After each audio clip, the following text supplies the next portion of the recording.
Hello everyone, so welcome back to this channel.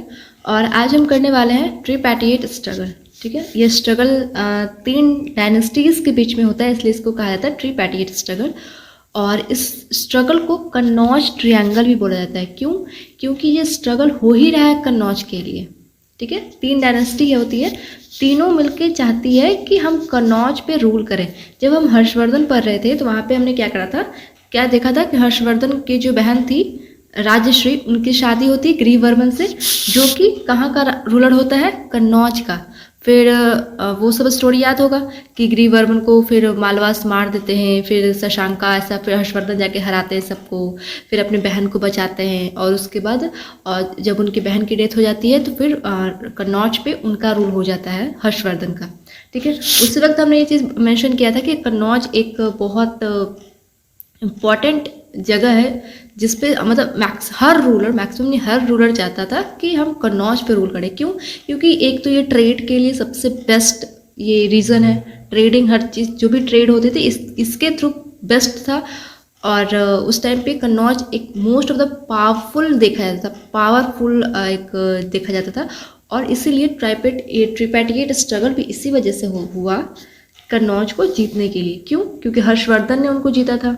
Okay, कोई भी उसको नहीं जीत पा रहा था, हर्षवर्धन ने जीता, तो उसको एज ए माना गया कि पावरफुल चीज़ है, उसको जीतने से एक पावर शो होगा।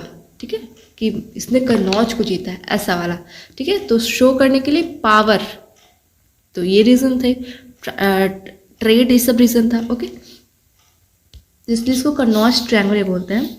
और ये कब की है ये 8th-9th सेंचुरी का टाइम पीरियड के टाइम का ये है स्ट्रगल। ठीक है,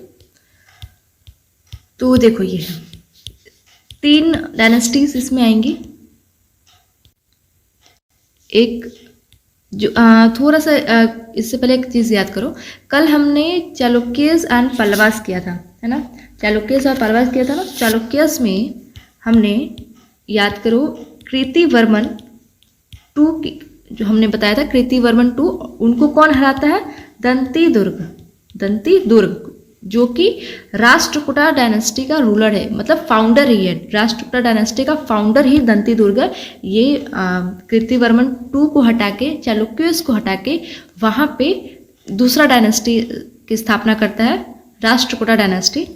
और कौन करता है वो, दंती दुर्ग, जो कि फाउंडर है। ठीक है, तो दंती दुर्ग, राष्ट्रकूटा याद है ना, तो वही ये ट्रिपैटिएट स्ट्रगल में राष्ट्रकूटास भी आएगा।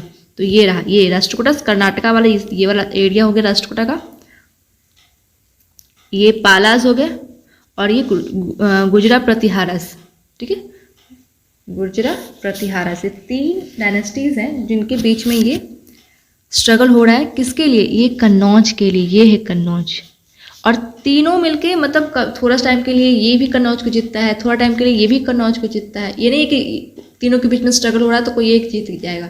जीतता ये भी थोड़ा टाइम के लिए, फिर ये भी हार जाएगा, फिर ये भी थोड़ा टाइम के लिए जीतता है कन्नौज को, ये भी हार जाता है, फिर ये भी थोड़ा टाइम के लिए जीतता है कन्नौज को, ये भी हार जाता है। तो ऐसा हो रहा है। ओके,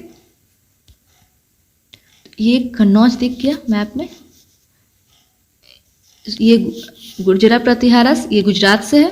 ठीक है, गुजरात वाले एरिया के पास है, इसको याद करो। पालस कहाँ पे, ये बंगाल के पास है, ये वाला एरिया के पास है। और राष्ट्रकूटास कर्नाटका वाला एरिया, और इधर। ठीक है, समझ में आ गया। तो चलो अब तीनों डायनेस्टीज को देखते हैं। तो सबसे पहले देखते हैं पालास। इसके फाउंडर कौन है? फाउंडर याद रखना, गोपाला फाउंडर है। और इन्होंने फाउंड किया Udantapuri university. Udantapuri university founder कौन है? फाउंडर कौन है? गोपाला है।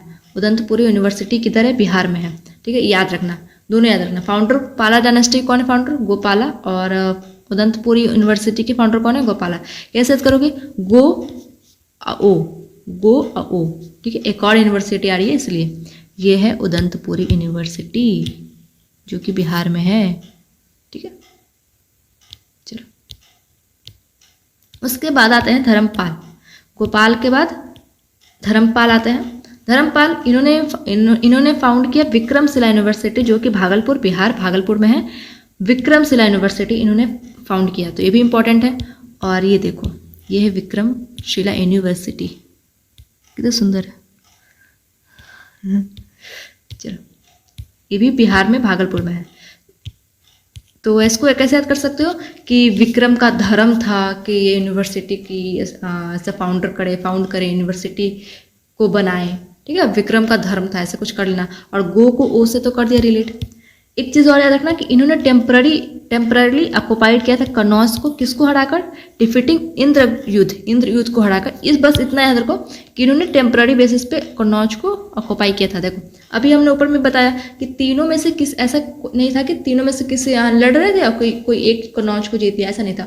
तीनों में से थोड़ा थोड़ा टाइम के लिए, तीनों ने थोड़ा थोड़ा टाइम के लिए ऑक्युपाई किया कन्नौज को। तो पालास डायनेस्टी में कौन ऑक्युपाई किया, धर्मपाल, ठीक है। वैसे गुजरात प्रतिहारस में भी एक रूलर होगा जो कि कन्नौज को अनेक्स करेगा, कंकड़ करेगा। फिर राष्ट्रकूटास में भी ऐसे करेंगे। उसके बाद आते हैं देवपाल, महिपाल और रामपाल। इंपॉर्टेंट नहीं है सब क्रोनोलॉजी याद करने का, सिर्फ फाउंडर याद रखो, गोपाल और धर्मपाल। अगर क्वेश्चंस तो आएंगे नहीं इससे अंदर डिटेल में कि देवपाल के बारे में बताओ, महिपाल के बारे में बताओ, लेकिन सिर्फ अगर क्रोनोलॉजी याद रखना है कि महिपाल का कौन सा डायनेस्टी का रूलर है, तो बस उसके लिए यहाँ पे मेंशन मैंने कर दिया है, ठीक है। तो ये इसमें याद करने में कोई दिक्कत तो है नहीं, पाल सब लगा हुआ है लास्ट में, तो उससे याद हो जाएगा। महिपाल के बारे में थोड़ा सा पढ़ना है कि इनको हराया कौन था। महिपाल को हराया था राजेंद्र चोला ने, जो कि चोला डायनेस्टी का है। चोला डायनेस्टी वो नहीं जो कि अभी हम पढ़ के आए हैं, चेरा चोला पांड्यास, वो चोला डायनेस्टी नहीं। एक और चोला डायनेस्टी आएगा जिसको कि कहते हैं इंपीरियल चोलास या फिर लेटर चोलास, ठीक है। तो वो हम कल के वीडियो में करेंगे। तो उसके रूलर है राजेंद्र चोला, तो वो हराते हैं महिपाल को।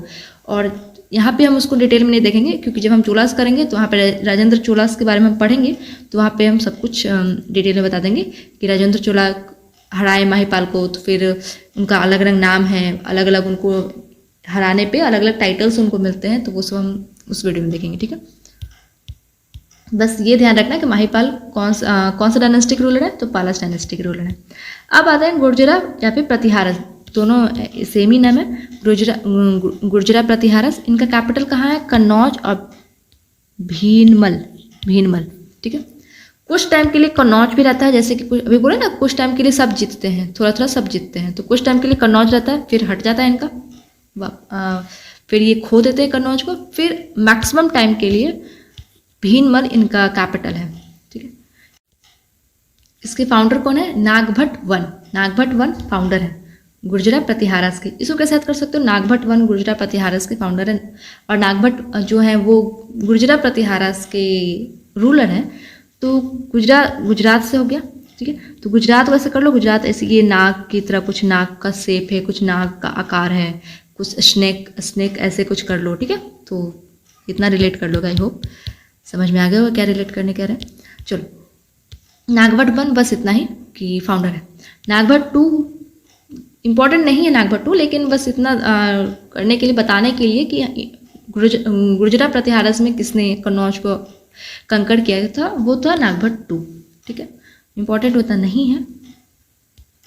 Mihir Bhoj one very very important, greatest ruler हैं ये गुर्जरा प्रतिहारस के। मिहिर भोज वन ग्रेटेस्ट हैं, इनको आदि वराह भी बोलते हैं। और ये किसके फॉलोवर थे, विष्णु जी के, विष्णु जी के फॉलोवर हैं। और इनको एज अ रियल फाउंडर भी बोला था, क्योंकि इन्होंने इसको बहुत ज़्यादा इसको फ्लरिश किया, इस डायनेस्टी को एक्सटेंड किया, तो इसलिए इनको एज अ रियल फाउंडर भी बोला था। फाउंडर तो नागभट्ट वन है, लेकिन अगर रियल फाउंडर से क्वेश्चन आया, रियल फाउंडर कौन है, और उससे मिहिर भोज होंगे, तो यही होगा आंसर। रियल फाउंडर कौन है, मिहिर भोज वन, ठीक है।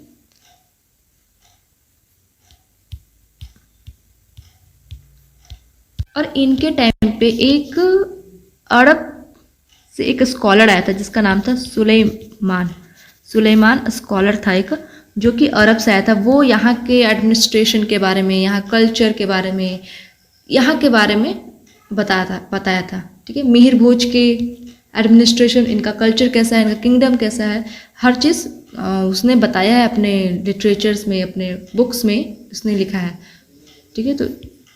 तो इसको लिख लेना कि सुलेमान जो अरब का जो स्कॉलर था वो किन के टाइम पे आया था, तो मिहिर भोज वन के टाइम पे आया था। देखो एक रूलर है राजा भोज, उनसे कंफ्यूज नहीं करने का, ठीक है।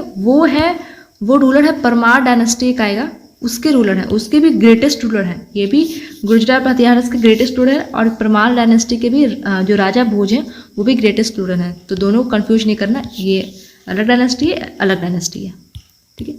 अब आते हैं महेंद्रपाल। इनमें इंपॉर्टेंट नहीं है ज़्यादा कुछ, बस इन पे एक कोर्ट पोएट थे जिनका नाम था राजशेखर। तो इस क्वेश्चन में ये आता है कि जो राजशेखर थे वो किसके कोर्ट पोएट थे, तो महेंद्रपाल, या फिर महेंद्रपाल के कोर्ट पोएट कौन थे, तो राजशेखर। महेंद्रपाल, इसको पाल से कंफ्यूज मत कर देना कि इसको पाला से मत कर देना, ये गुजरात प्रतिहारस के ये रूलर है महेंद्रपाल, ओके। और भी रूलर्स आते हैं, ऐसा नहीं है कि महेंद्रपाल लास्ट है, उसके बाद राज्यपाल, यशपाल ऐसे आएंगे। तो बस इतना, जितना एग्जाम में काम है बस उतना ही, उससे ज़्यादा नहीं। राष्ट्रकूटास, राष्ट्रकूटास इसका कैपिटल है मान्यखेत, कैपिटल इंपॉर्टेंट है मान्यखेत, ठीक है। इसको कैसे याद कर सकते हो कैपिटल, कि राष्ट्र में राष्ट्र ले लो, मान्या नहीं, इससे ज़्यादा अच्छा ये हो गया। खेत में खेत लो, खेत में ले जाके किसी को कूट दिया, ठीक है, या फिर वो कृतिवर्मन को ही कूट दिया खेत में ले जाके, तो कुटास से खेत हो गया। तो ऐसे करो। इसके फाउंडर कौन है, दंती दुर्गा। और ये तो इम्पॉर्टेंट है, मतलब इम्पॉर्टेंट बोल रही हूँ, ये तो आसानी से याद हो जाएगा। थोड़ा दंती से करना, दांत से कूट दिया, ठीक है, सब थोड़ा थोड़ा ना इन निमोनिक्स निकाल के यूज़ कर लेना। ये फाउंडर है, ओके। दुर्ग का मतलब क्या होता है, दुर्ग का मतलब होता है फोर्ट, ठीक है, फोर्ट। इसके बाद आते हैं दंती दुर्ग के जो सन हैं, बेटे हैं, वो आते हैं रूलर बनते हैं, वो हैं कृष्णा वन। इनमें एक चीज़ याद रखना है कि इन्होंने एक कैलाश टेम्पल बनाया था, वो कैलाश टेम्पल नहीं, कल भी हमने एक कैलाश टेम्पल पढ़ा था, और वो कैलाश नाथ टेम्पल था जो कि कांचीपुरम में था, तमिलनाडु में, और जिसको नरसिम्हा टू ने बनाया था, वो कैलाश नाथ टेम्पल, ठीक है। ये कैलाश टेम्पल है, और ये कहाँ है, एलोरा। एलोरा अजंता केव पता है किधर है, महाराष्ट्र में, तो वहाँ। और ये कैसा टेम्पल है, ये मोनोलिथिक रॉक का टेम्पल है, मतलब एक रॉक का चट्टान को काट के ही टेम्पल बनाया गया है। ऐसे नहीं कि रॉक के टुकड़े को लाला कैसे जोड़ा गया है ईंट की तरह, नहीं, रॉक के चट्टान को काटा गया है। पता नहीं, ओ माय गॉड, सोच के रखता है कैसे किए होंगे, ठीक है। थोड़ा सा पिक्चर्स मैंने लाई हूँ, ये है, इसको ना रॉक को काट के बनाया गया है, देख रहे हो कितना फाइन वर्क्स इस पे किया हुआ है। वाह, जाऊंगी कभी देखने में। और ये अजंता केव, देखो ये कुछ याद होगा तो अजंता और एलोरा केव्स ये सब किसने बनाना स्टार्ट किया था, सतवानास ने किया था ना, स्टार्ट सतवानास ने किया था, और इसको वकाटकास ने भी इसको कंटिन्यू करा, फिर राष्ट्रकूटास जाके इसको कंप्लीट किए। तो अगर क्वेश्चन में आएगा कि किसने बनवाया एलोरा केव्स में ये रॉक कट टेम्पल ये सब, तो राष्ट्रकूटास जाएगा क्योंकि उन्होंने कंप्लीट किया, ओके। स्टार्टिंग तो पहले से ही था। अब देखते हैं आगे। गोविंदा द थर्ड, ये राष्ट्रकूटास के ये रूलर है, इंपॉर्टेंट नहीं है ज़्यादा। अब आते हैं अमोघ वर्षा। अमोघ वर्षा जो होते हैं उनको कहते हैं अशोका ऑफ साउथ, साउथ के अशोका कह जाते हैं उनको।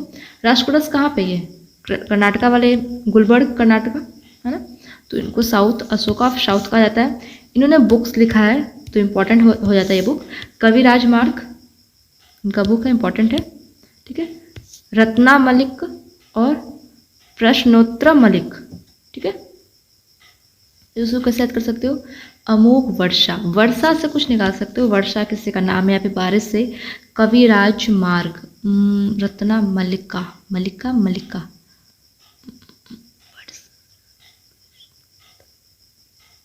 इसको थोड़ा सा ऐसे कर सकते हो, वर्षा हो रही है, बारिश हो रही है, और तो मार्ग पे रास्ता क्या हो जाएगा, मार्ग पे चलना, जो भी कर लो, मतलब ऐसे विजुलाइज कर लो कि बारिश हो रही है, वर्षा हो रही है, तो जो मार्ग है वो गीला हो गया है, भीग गया है, फिर चलना मुश्किल हो गया, जो भी है।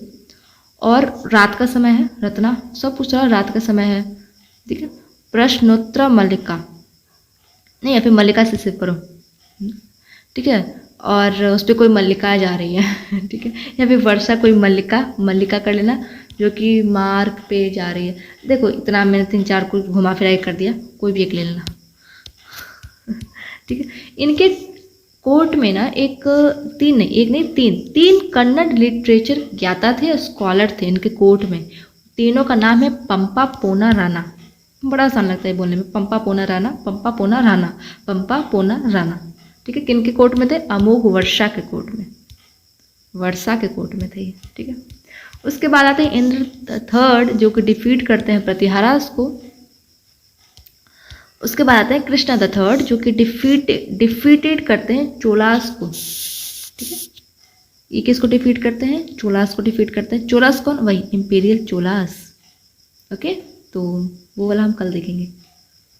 चोला के कौन से रूलर को किसको हराते हैं कल देखेंगे। ओके, ये बिल्ट करते हैं Krishneshwar temple, Jyotirlinga temple at Rameswaram में। Krishna the third Krishneshwar temple बनाते हैं और ज्योतिर्लिंग टेम्पल किधर? रामेश्वरम में। थोड़ा सा इसको इंपॉर्टेंट याद करना, कृष्णेश्वर टेम्पल किधर है? तो कर्नाटका में है। कौन बनाते हैं? तो Krishna the third. Jyotirlinga temple Krishna the third at Rameswaram. ठीक है, अब थोड़ा सा टेम्पल्स वगैरह देखते हैं। ये तो हमने देख लिया राष्ट्रकूटास दोनों, ये भी राष्ट्रकूटास के द्वारा बनाया गया है। 10 अवतारा टेम्पल, 10 अवतारा, 10 अवतारा से क्या जा रहा है? 10 अवतार। किसका 10 अवतार हुआ था? विष्णु जी का। ये जो टेम्पल है 10 अवतारा टेम्पल, किसका 10 अवतार है?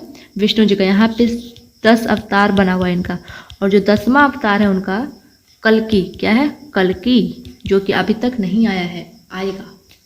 और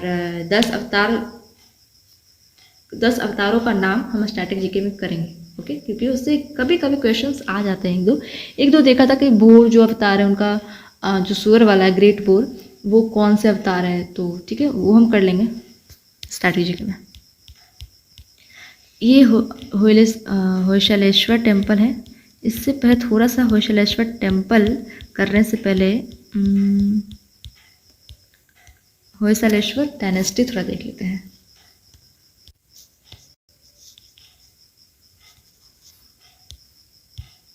थोड़ा सा टाइम लगेगा।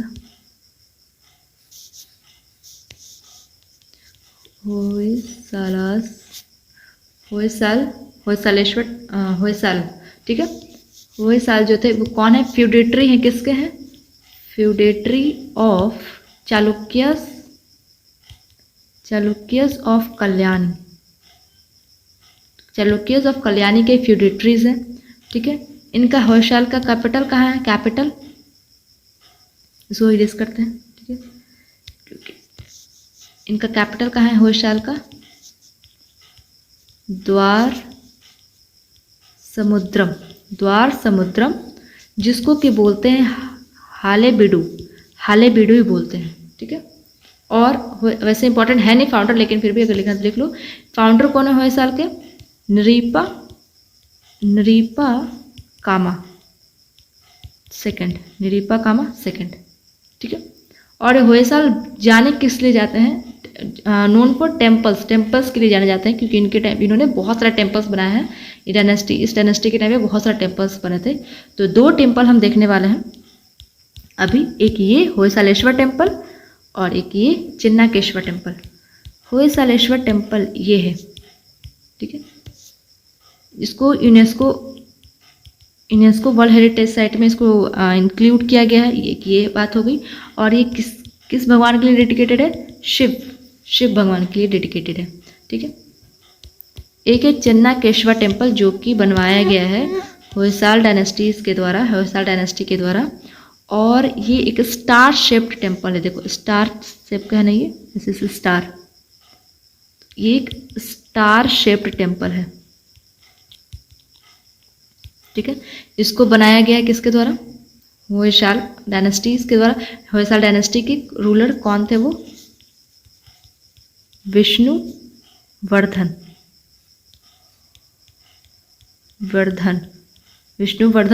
और ये कौन से भगवान के लिए डेडिकेटेड है? विष्णु भगवान। तो विष्णु से विष्णु याद कर लेना। विष्णुवर्धन ने इनको बनवाया है, जो होयसाल के रूलर हैं। और भगवान कौन से भगवान के लिए डेडिकेटेड है? विष्णु भगवान के लिए डेडिकेटेड है ये टेम्पल। हो गया, तो टेम्पल कंप्लीट। अब आप पूछोगे कि जो फ्यूडेटरीज थे, जो चालुक्य के फ्यूडेटरीज थे, कौन से चालुक्य के फ्यूडेटरीज मैंने बताया? चालुक्यस ऑफ कल्याणी। तो ये कौन थे? अभी तक तो हमने सिर्फ चालुक्यस पढ़ा है। चालुक्यस ऑफ बादामी पढ़ा, फिर वेस्टर्न चालुक्यस पढ़ा, फिर ईस्टर्न देखो थोड़ा सा रिवाइंड करो। चालुक्यस ऑफ बादामी यहाँ पे आया था सबसे पहले। फिर अपने आप को एक्सटेंड किए ईस्ट की तरफ, तो इस एरिया को बोले हम ईस्टर्न चालुक्य, है ना।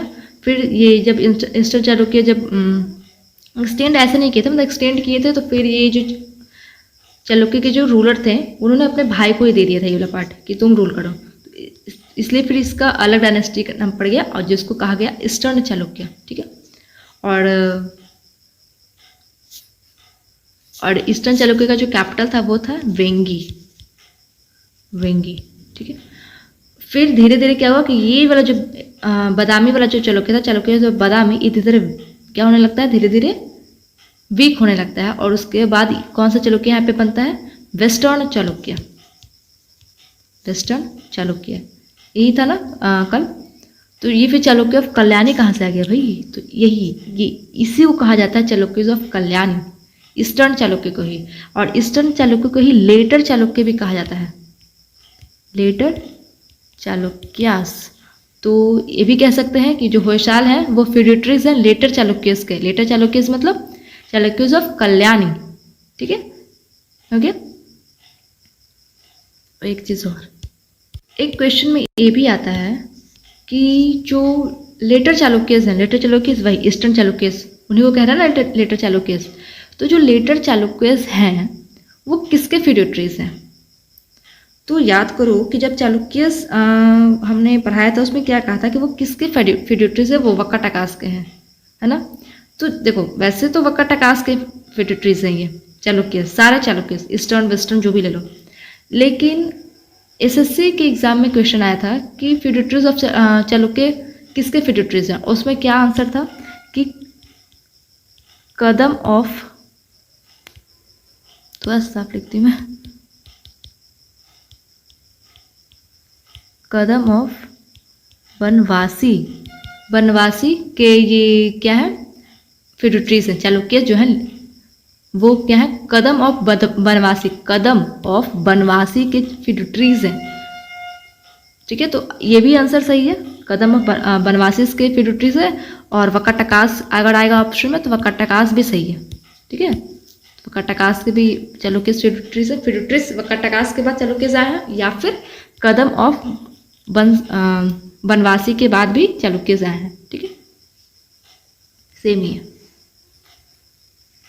इसको थोड़ा सा ऐड कर लेना नोट्स में। तो यहाँ तक तो हमारा ख़त्म हो गया है सारा, ठीक है। और यहाँ तक में कोई भी डाउट हो तो प्लीज़ आप कमेंट बॉक्स में आप ज़रूर पूछो। थोड़ा सा साउंड हो रहा है इधर से तो उसके लिए सॉरी। कुछ बचा तो नहीं, एक चीज़ बच गया उसको थोड़ा ऐड कर लेना, वो भी पीवाई की वजह एक, ठीक है। थोड़ा सा बस 1 मिनट लगेगा। तो जो वहाँ पे कृतिवर्मन 2 याद आ रहा है, कौन है कृतिवर्मन 2, चालुक्यस का रूलर है ये, जिसको कि हटाया कौन, दंती दुर्गा, राष्ट्रकूटास के फाउंडर। कृतिवर्मन 2 को हटाने के बाद, कृतिवर्मन 2 को कौन हटाया, दंती दुर्गा। और इसको हटाने के बाद, इसके हटाने की खुशी में एक इसके विक्ट्री पे उसने एक सेरेमनी किया था दंती दुर्गा ने। उस सेरेमनी का नाम क्या है ये पूछा था। सेरेमनी का नाम है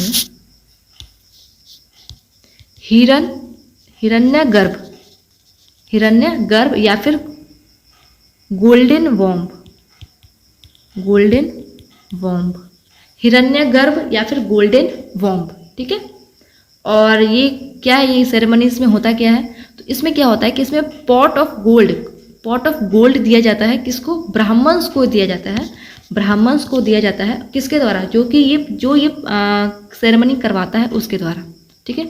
तो ये याद रखना कि कृतिवर्मन 2 को हराने पर दंती दुर्गा ने विक्ट्री के तौर पे एक सेरेमनी करवाया था जिसका नाम था गोल्डन वॉर्म सेरेमनी या फिर हिरण्यगर्भ सेरेमनी, ठीक है। बस इतना, इसमें क्या होता है नॉट इम्पॉर्टेंट, लेकिन बस पता होने के लिए जान लो कि इसमें पॉट ऑफ गोल्ड दिया जाता है ब्राह्मण्स को, जो ये करवाता है, जिसके द्वारा ये परफॉर्मेंस ये सब कुछ ये सेरेमनी करवाया जाता है, वो देगा पॉट ऑफ गोल्ड किसको, ब्राह्मण्स को, ठीक है। बस इतना ही, अब कुछ नहीं है। तो फिर ठीक है, फिर से लास्ट टाइम बोल देती हूँ, कुछ भी डाउट हो तो ज़रूर नीचे पूछना कमेंट बॉक्स में। और PDF के लिए टेलीग्राम चैनल पे चले जाना। और अगर वीडियो पसंद आया तो प्लीज़ अपना फीडबैक शेयर करना। तब तक के लिए थैंक यू।